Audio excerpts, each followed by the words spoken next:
સુરતના લાલગેટ પોલીસ મથક વિસ્તારમાં ગત 19 મેના રોજ ધાસ્તીપુરા જિલ્લાની બ્રિજ પાસે રિક્ષામાં બેસેલા માથાભારે સમીર માંડવા પર કરાયેલા ફાયરિંગ પ્રકરણમાં સીસીટીવીમાં કેદ થયેલા હુમલાખોરોને લાલગેટ પોલીસે ઝડપી પાડી તેઓને પાસેથી હથિયાર પણ કબજે કર્યો હતો।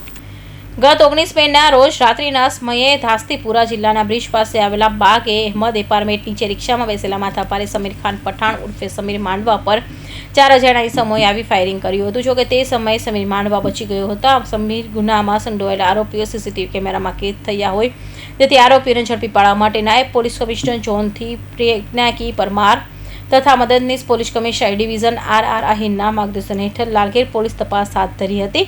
લાલગેટ પોલીસ મથકના પીઆઈ તથા ટીમ દ્વારા ફાયરિંગ કરનાર આરોપીઓને હારૂન અહેમદ સદવાણી, નાસિર અનવર હુસૈન ઉર્ફે આઝાદ સદવાણી, વસીમ નસીમ શેખ તથા મોનુ આદિત્ય સ્વાઈન ચોક બજાર વિસ્તારમાંથી બર્કબેન તથા ગુનામાં વપરાયેલા હથિયારી દેશી તમંચા સાથે ઝડપી પાડ્યા હતા। તો આરોપીઓની પૂછપરછ કરતા આરોપી હારૂન તથા નાસિરને અગાઉ સમીર માંડવા તથા તેના મિત્ર સાથે ઝઘડો થયો હતો અને સમીર માંડવા વારંવાર તેઓના ઘરે જઈ ધમકી આપતો હોય જેથી બંને આરોપીઓ મિત્રો વસીમ અને સોનુને રહેમતનગર વિસ્તારમાં બોલાવી સમીર માંડવાને મારવાનો પ્લાન બનાવ્યો હતો અને આરોપી હારૂન પાસે ગેરકાયદેસર તમંચો હોય તે લઈ સમીર માંડવાની હોજ રાખી તે મળી આવતા ફાયરિંગ કરી હોવાની કબૂલાત કરી હતી।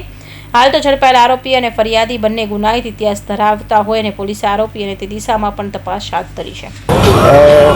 ગઈ તારીખ 19/5/2025 લાલગેટ પોલીસ સ્ટેશન વિસ્તારમાં ફાયરિંગ કરી અને હત્યાની કોશિશનો ગુનો દાખલ થયેલ। જે ગુનો દાખલ થયા બાદ આરોપીઓ નાસ્તા કરતા હોય જે આરોપીઓ ગઈકાલ સાંજે લાલગેટ અને ચોક બજાર પોલીસ સ્ટેશન દ્વારા હથિયાર સાથે પકડી પાડેલ હોય। જે ગુનામાં બનાવવાળી જગ્યા અત્યારે આરોપીઓ બતાવતા હોય જે આરોપીઓને સાથે રાખી અમારા second police inspector RM Thakor સાહેબ સાથે અહીંયા ગુનાનું રિકન્સ્ટ્રક્શન અત્યારે કરવામાં ચાલુ છે। સર, આરોપીનો ગુનાહિત ઇતિહાસ કઈ છે? ચારેય આરોપીઓનો ગુનાહિત ઇતિહાસ જોઈએ તો આરોપી હારૂન છે એ અગાઉ મારામારીના ગુનામાં સંડોવાયેલ છે। આરોપી નાસિર અનવર હુસૈન છે એ અગાઉ ખૂન અને મારામારીના 3 ગુના અને ઘૂસી ટોકનો 1 ગુનો નોંધાયેલ છે।